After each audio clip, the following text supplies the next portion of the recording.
హైదరాబాద్పై ముఖ్యమంత్రి రేవంత్ రెడ్డి గారు తనదైన ముద్ర వేసుకునే కార్యక్రమం మొదలెట్టారు. ఫార్మాసిటీ స్థానంలో మెగా టౌన్షిప్, అలాగే ఔటర్ చుట్టూ రావాల్సిన ఏర్పాట్లు, చాలా ఆయన నిర్ణయాలు తీసుకుంటున్నట్టు కనిపిస్తుంది. ఎస్పెషల్లీ చూస్తే ఏంటంటే ఇంతకుముందు ప్రభుత్వం తీసుకున్న నిర్ణయాలకి భిన్నమైన నిర్ణయాలు తీసుకుంటున్నారు. ఎలా చూస్తున్నారు సార్? అంటే ఏ ప్రభుత్వమైనా ఏ ముఖ్యమంత్రి అయినా హైదరాబాద్ పైన ఫోకస్ తప్పదు. ఎందుకంటే తెలంగాణ ఎకానమీలో 40% తెలంగాణకున్న ఓన్ ట్యాక్స్ రెవెన్యూలో 40% హైదరాబాద్ నుంచి వస్తాయి. మీరు హైదరాబాద్ అనేది ఒక మేజర్ సోర్స్ ఆఫ్ రెవెన్యూ. ఇప్పుడు మీరు ఆంధ్రప్రదేశ్ రెవెన్యూలో కూడా 1/3 ఉంటుంది హైదరాబాద్. అందువల్ల ఉమ్మడి రాష్ట్రంలో కూడా Hyderabad was a major source of income for the state. అందులో తెలంగాణ వచ్చాక అదొక ప్రధానమైన సోర్స్. అందువల్ల ఒకప్పుడు నగరాలంటే నెగిటివ్ కాన్సెప్ట్ ఉండేది, కానీ ఇప్పుడు ఆ రకమైన భావన పోయింది. నగరాలు అనేది ఎకనామిక్ ఇంజన్స్గా, గ్రోత్ ఇంజన్స్గా ప్రపంచవ్యాప్తంగా గుర్తిస్తున్నారు. అంటే సిటీ బేస్డ్ ఎకనామిక్ గ్రోత్. ఇప్పుడు మీరు అమెరికాలో ఒక మాన్హట్టన్ నగరం, న్యూయార్క్ నగరం తీసుకుంటే ప్రపంచంలో అనేక దేశాల జీడిపి కన్నా న్యూయార్క్ జీడిపి ఎక్కువ. నాకు తెలిసినంతవరకు ఒక 100 దేశాల జీడిపి కన్నా కూడా న్యూయార్క్ జీడిపి ఎక్కువ.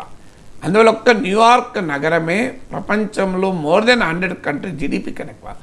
అందువల్ల ఇప్పుడు కూడా వరల్డ్ వైడ్గా వస్తున్న మోడర్న్ ఎకనామిక్ ట్రెండ్ ఏంటంటే cities are growth engines for any economy.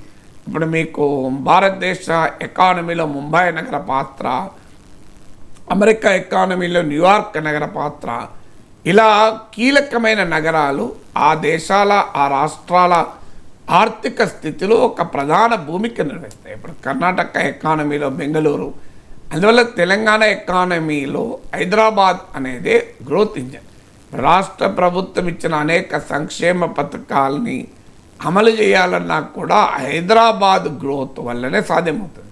హైదరాబాదే గ్రో కాకపోతే ప్రభుత్వానికి ఆదాయం ఉండదు, రాష్ట్ర ప్రభుత్వం ప్రజా సంక్షేమం పైన ఖర్చు పెట్టడం కూడా సాధ్యం కాదు. అందువల్ల ఏ గవర్నమెంట్కైనా హైదరాబాద్ అనివార్యంగా ఫోకస్ అవుతుంది. రెండవది ఏంటి అంటే పొలిటికల్గా కూడా హైదరాబాద్ కాంగ్రెస్ పార్టీ కీలకం. ఇటీవల జరిగిన ఎన్నికల్లో మనం చూస్తే హైదరాబాదులో బీఆర్ఎస్ ఒక రకంగా స్వీప్ చేసి తన మిత్రపక్షమైన ఎంఐఎంతో కలుపుకుంటే అత్యధిక సీట్లు బీఆర్ఎస్కి వచ్చాయి. కాంగ్రెస్, బీజేపీ ప్రభావం చూపలేకపోయాయి. అందువల్ల పొలిటికల్గా కూడా హైదరాబాద్ ఒక బ్యారన్ గ్రౌండ్గా కాంగ్రెస్ పార్టీకి ఉంది. మీరు సదరన్ తెలంగాణలో కాంగ్రెస్ భారీ విజయం సాధించింది, ఉత్తర తెలంగాణలో మిక్స్డ్ రిజల్ట్ సాధించింది, హైదరాబాద్లో మాత్రం వెనుకబడింది. అందువల్ల రాష్ట్ర రాజధానిలో రాజకీయ ప్రభావం చూపకుండా రాష్ట్రంలో రాజకీయ ప్రభావాన్ని చూపడం కష్టమవుతుంది. అందువల్ల కూడా హైదరాబాదు పొలిటికల్గా కూడా కాంగ్రెస్ ప్రభుత్వానికి కీలకం, ఎకనామిక్గానే కాదు. మూడవది ఏంటంటే కాంగ్రెస్ పార్టీకి ఈసారి వచ్చిన ఓటింగ్ ట్రెండ్ చూస్తే అర్బన్ ఏరియాస్లో బీఆర్ఎస్కి ఆధిక్యత ఉంది. ఇప్పటికీ కూడా నెంబర్ ఆఫ్ ఓట్స్ తీసుకున్నాక, ఓట్ షేర్ తీసుకున్నాక గ్రామీణ ప్రాంతాల్లో కాంగ్రెస్ బెటర్ పర్ఫార్మ్ చేసింది. అందులో భవిష్యత్తు పొలిటికల్ కన్సాలిడేషన్ కూడా హైదరాబాద్లో స్ట్రెంగ్తన్ కావడం అనేది కీలకమవుతుంది. నాలుగవ అంశం ఏంటంటే బ్రాండ్ హైదరాబాద్ కాంగ్రెస్ వస్తే దెబ్బతింటుంది అనేది బీఆర్ఎస్ పెద్ద ఎత్తున క్యాంపెయిన్ చేసింది. ఎందుకంటే మీకు కేటీఆర్ ఇమేజ్, హైదరాబాద్లో జరిగినటువంటి ఇన్ఫ్రాస్ట్రక్చర్ ఇంప్రూవ్మెంటు, ఐటీ రంగ ఎక్స్పాన్షను, ఇవన్నీ కూడా మీకు తెలంగాణ ఉద్యమ కాలంలో కూడా ఈ భయం వచ్చింది. అంటే తెలంగాణ ఏర్పడితే బీఆర్ఎస్ అధికారంలోకి వస్తే బ్రాండ్ హైదరాబాద్ దెబ్బతింటుంది అని. కానీ అది దెబ్బతినకపోవడం బీఆర్ఎస్ కలిసి వచ్చింది. అందుకే ఇటీవల ఎన్నికల్లో కూడా చాలా స్పెక్యులేషన్ వచ్చింది. సీమాంధ్ర ఓటర్లు, ముఖ్యంగా తెలుగుదేశం అనుకూల ఓటర్లు కాంగ్రెస్కు షిఫ్ట్ అవుతారని. కానీ ఆ పరిణామాలు ఎలా ఉన్నా కూడా బీఆర్ఎస్ హైదరాబాద్లో బలంగా నిలబడగలిగింది, గెలుచుకోగలిగింది. రాష్ట్రమంతా ఎదురుగాలి ఉన్నా హైదరాబాద్లో ఆ ఎదురుగాలి కనపడలేదు. మీరు ఇప్పుడు కుత్బుల్లాపూర్లో బీఆర్ఎస్ అభ్యర్థి వివేకానంద 85,000 మెజార్టీతో గెలిచాడు, మామూలు మెజార్టీ కాదు. అందువల్ల హైదరాబాదులో కాంగ్రెస్ పార్టీ అధికారంలోకి వస్తే బ్రాండ్ హైదరాబాద్ దెబ్బతింటుంది, రియల్ ఎస్టేట్ దెబ్బతింటుంది, ఐటీ రంగం దెబ్బతింటుంది, కేటీఆర్తో తులతూగగలిగే ఐటీ మినిస్టర్ ఎవరు, ఈ ప్రచారం అంతా పొలిటికల్గా కాంగ్రెస్కు వ్యతిరేకంగా జరిగింది. అందువల్ల ఇలా రేవంత్ రెడ్డి ముందున్న మరో కర్తవ్యం ఏంటంటే కాంగ్రెస్ వల్ల బ్రాండ్ హైదరాబాద్ పోదు, పెరుగుతుందని చూపెట్టాలి. నాకు ఇచ్చిన ఇంటర్వ్యూలో కూడా నేను ఈ ప్రశ్న అన్నప్పుడు చెప్పాను, నేనే రియల్ ఎస్టేట్ నుంచి వచ్చిన వాడిని, అందువల్ల నేను ముఖ్యమంత్రిగా ఉంటే రియల్ ఎస్టేట్ ఎందుకు దెబ్బతింటుంది అన్న మెసేజ్ అప్పుడే ఇచ్చాడు. సో అందువల్ల హైదరాబాదు గ్రోత్ను రెట్టింపు చేయడం ద్వారా పొలిటికల్గా, ఎకానమీగా కాంగ్రెస్ ఇచ్చిన హామీల అమలుకు కూడా కీలకం. అందువల్ల డెఫినెట్గా డే 1 నుంచే ఆ ఫోకస్ పెడుతున్నారు. నాకు ఇచ్చిన ఇంటర్వ్యూ కూడా చెప్పాడు, outer ring road, regional ring road, వీటిని బేస్ చేసుకొని inner Telangana, greater Telangana, outer Telangana అని 3 పార్ట్గా డెవలప్ చేస్తాం. హైదరాబాద్ చుట్టూ శాటిలైట్ సిటీస్ నిర్మిస్తాం మెగా సిటీ ప్లాన్లో భాగంగా. సో తెలంగాణ మొత్తాన్ని ఒక యూనిట్గా తీసుకొని డెవలప్ చేస్తామని. ఎందుకంటే ఔటర్ రింగ్ రోడ్ వచ్చాక హైదరాబాద్ విస్తృతి గణనీయంగా పెరిగింది. అలాగే రీజనల్ రింగ్ రోడ్డు ఆధారం చేసుకొని మరింత ఎక్స్పాన్షన్కు పోతామన్నారు.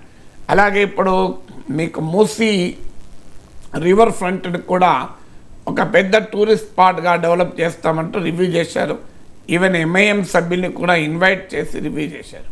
సో ఆ రకంగా చాలా కాలంగా పెండింగ్ ఉంది, మాటలు మాత్రమే చెప్పిన అంశం ఏంటంటే మూసీ. సో మూసీ ప్రక్షాళన, మూసీ రివర్ ఫ్రంట్గా డెవలప్ చేసి దాన్ని జాతీయ అంతర్జాతీయ టూరిస్టులను అట్రాక్ట్ చేసే విధంగా డెవలప్ చేస్తామని. అలాగే ఓల్డ్ సిటీ నుంచి మెట్రో, ఇది ఎప్పటి నుంచో పెండింగ్లో ఉంది. బీఆర్ఎస్ ఎంఐఎంల మైత్రి వల్లనే ఎంఐఎం ఒత్తిడికి తలవంచే ఓల్డ్ సిటీలో మెట్రో పోలేదు అని, ఇప్పుడు ఓల్డ్ సిటీ ద్వారా కూడా మెట్రో తీసుకెళ్తాం అనేది కూడా సమీక్ష జరిపారని. ఎందుకంటే వీరు ఎంఐఎం ఒత్తిడి లేదు, ఇప్పుడు ఎంఐఎం బ్యాగేజ్ లేదు కనుక అది చేయగలిగితే ఒక విజిబుల్ ఇంపాక్ట్ రేవంత్ రెడ్డి చూపెట్టినట్టు అవుతుంది. అల్టిమేట్గా ఒక ముఖ్యమంత్రి ముద్ర కనబడుతుంది. అప్పుడు మీరు లేదంటే ఇప్పుడు ఎలాగైతే ఫ్లైఓవర్లు ఇవన్నీ కేటీఆర్కి ఇమేజ్ తీసుకొచ్చిందో, రేవంత్ రెడ్డికి కూడా హైదరాబాదులో రేవంత్ రెడ్డి హయాంలో జరిగింది ఇది అన్నదానికి ఇవి కీలకం అవుతుంది. అంటే మూసీ రివర్ ఫ్రంట్ కానీ, ఓల్డ్ సిటీల ద్వారా మెట్రో తీసుకెళ్ళడం కానీ, అంటే ఓల్డ్ సిటీ రూపురేఖలనే మెట్రో మార్చే అవకాశం ఉంటుంది. Regional ring road, outer ring రోడ్లను బేస్ చేసుకొని విస్తృతమైన శాటిలైట్ సిటీస్ కనుక ఎమర్జ్ కాగలిగితే, ఇప్పుడు మీకు ఢిల్లీకి నోయిడా, గుర్గావ్లు వచ్చాక మీకు ఢిల్లీ మీద ఈజ్ అయింది ట్రాఫిక్ కానీ, ఇతర రకాలు కానీ. ఇప్పుడు ఐటీ కంపెనీలన్నీ మీకు గుర్గావ్లోనే ఉంటాయి, ఆ గుర్గావ్ వేరే రాష్ట్రం కూడా.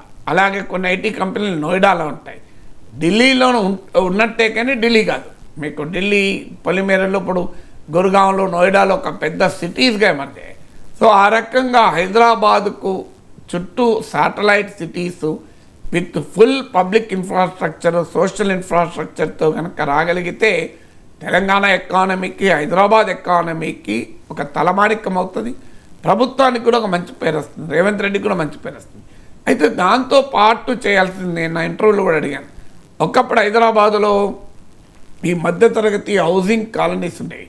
ఇప్పుడు మీకు Kukatpally housing board, Moula Ali housing board, Bagh Lingampally housing board, మీకు సంజీవరెడ్డి నగర్లో హౌసింగ్ కాలనీ, ఈ భుజంజాయి మార్కెట్, ఇవన్నీ ఇప్పుడు కనబడం లేదు. అంటే రేవంత్ రెడ్డి నా ఇంటర్వ్యూలో కూడా హామీ ఇచ్చాడు, మళ్ళీ వస్తాయి సార్ అని. అందువల్ల ఇప్పుడు ఈ రకమైన middle class housing boards, unfortunately ప్రభుత్వాలు ఏం చేస్తాయంటే వనరుల సమీకరణ కొరకు ప్రభుత్వ భూములు అమ్ముకోవడం మొదలుపెట్టాయి. ప్రభుత్వ భూముల్ని సామాజిక ఇన్ఫ్రాస్ట్రక్చర్కు ఉపయోగించకుండా రెవెన్యూ జనరేషన్కు ఉపయోగించడం వల్ల రియల్ ఎస్టేట్ ధరలు పెరిగి సామాన్యుడికి, మధ్యతరగతికి హైదరాబాద్ అనేది అందుబాటులో లేని పరిస్థితికి వచ్చింది. ఇవాళ మీరు హైదరాబాద్లో చూడండి, ఒక సింగిల్ రూమ్ కూడా 6,000, 5,000 రెంట్ ఉంటుంది. సో చిరు ఉద్యోగులు, చిరు వ్యాపారులు, చిన్న చిన్న ఆదాయాలు ఉండేవారు అసలు బతకలేని పరిస్థితి హైదరాబాద్ తీసుకొచ్చారు. సో అది పోవాలి అంటే కూడా ఒకటి హైదరాబాద్ డైవర్సిఫై కావాలి, శాటిలైట్ సిటీస్ రావాలి, ఒక సమర్థవంతమైన కనెక్టివిటీ రావాలి. అందువల్ల కేవలం శాటిలైట్ సిటీస్ వస్తే లాభం లేదు, అక్కడికి వాటర్, పవర్, టెలికనెక్టివిటీ, ట్రాన్స్పోర్ట్ కనెక్టివిటీ, ఒక సీమ్లెస్ ట్రాన్స్పోర్ట్ కనెక్టివిటీ రావాలి. అంటే హైదరాబాద్ ఆవలు ఎక్కడున్నా కూడా రావటానికి. అలాగే హైదరాబాద్ బ్యాలెన్స్డ్ గ్రోత్ ఉండాలి. ఇప్పుడు వెస్ట్ వైపే హైదరాబాద్ గ్రోత్ అంతా ఉంది. సో దానికి మీరు హైదరాబాద్కు చుట్టూ ఒక మణిహారం లాగా కొంత ప్రయత్నం జరిగినా కూడా, ఇప్పుడు ఆదిబట్ల ఈ ప్రాంతంలో ఇన్ఫోసిస్ లాంటివి వచ్చినా కూడా ఓవరాల్గా హైదరాబాద్ వెస్ట్ వైపే కేంద్రీకరణ, బ్యాలెన్స్ కూడా తప్పకూడదు. సో అందువల్ల అన్ని వైపులా హైదరాబాద్ అభివృద్ధి అయ్యేలా ఉండగలగాలి. సో హైదరాబాదులో middle class, even lower class కూడా హైదరాబాదులో కాస్ట్ ఆఫ్ లివింగ్ తట్టుకొని నిలబడగలిగే వాతావరణం ఉండాలి. సో ఆ రకమైన ఇన్ఫ్రాస్ట్రక్చర్ క్రియేట్ కావాలి.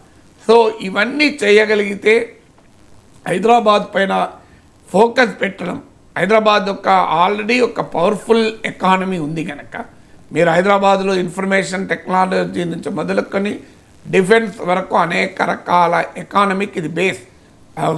వ్యాక్సిన్లు ఇక్కడ ఉత్పత్తి అవుతాయి, మీకు మిసైల్స్ ఇక్కడ ఉత్పత్తి అవుతాయి, ఇక్కడ ఎలక్ట్రానిక్ ఓటింగ్ మిషన్లు ఇక్కడ ఉత్పత్తి అవుతాయి, చంద్రయాన్ ప్రోగ్రాంలో కూడా వాడే పరికరాలు హైదరాబాద్లో ఉత్పత్తి అయ్యాయి, బిఎండబ్ల్యూలో వాడే పరికరాలు కూడా హైదరాబాద్లో ఉత్పత్తి అవుతాయి, మీకు కోవిడ్ వ్యాక్సిన్లు కూడా హైదరాబాద్లో నుంచి 2 వ్యాక్సిన్లు ఉత్పత్తి అయ్యాయి. So Hyderabad information technology, biotechnology, defence, knowledge technologies ఇలాంటి అనేక రంగాల్లో హైదరాబాద్కు ఒక బేస్ ఉంది. దాన్ని మరింతగా కనుక అభివృద్ధి చేయగలిగితే ఒక వైబ్రెంట్ సిటీగా, ఒక వైబ్రెంట్ ఎకానమీగా, ఒక vibrant social and physical infrastructure ఉన్న సిటీగా కనుక రూపొందగలిగితే ఖచ్చితంగా రేవంత్ రెడ్డికి మంచి పేరు వస్తుంది, కాంగ్రెస్ పార్టీకి మంచి పేరు వస్తుంది, తెలంగాణ ఎకానమీకి కూడా అదొక బలమైన ఊతాన్ని ఇస్తుంది.